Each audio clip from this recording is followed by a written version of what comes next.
The four states' most watched news starts now. Well, today on Christmas Eve, 101 years ago, was the first lighting of the national Christmas tree at the White House. Here to share more about the annual tradition started by President Coolidge is celebrity historian Raffi Andonian. Good morning. Good morning. Merry Christmas to you. Merry Happy Christmas to have you. To you. Even bought the candy cane there we go. Thank you. Thank you.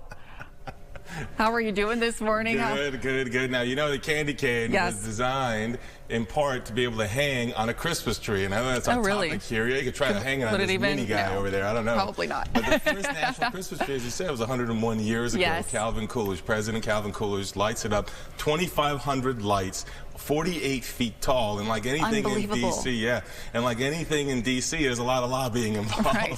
So, for example, a local community city leader, a D.C. leader, had an idea to try to do a Christmas tree at the White House that was thoroughly representative, as she put it, to represent the national character, to be large and representative, right? That was one idea. Another idea was a president of Vermont's Middlebury College, which is Coolidge's home state in Vermont, started to lobby the Vermont senator to try to get something in D.C. Well, those two things came together and got to Coolidge's attention, both him and the First Lady, and they allowed the Christmas tree to be there. Now, another piece that came into it was the New York City electricity people, because they wanted to show off the wonders of electricity. Remember, it's 1923. Electricity is a new phenomenon. So with a push of a button, he's able to just light up the Christmas tree and show off progress in electricity. And starting a tradition for 100 years as well. And it also represents American character, because remember, we're talking about the roaring 20s, where you're trying to show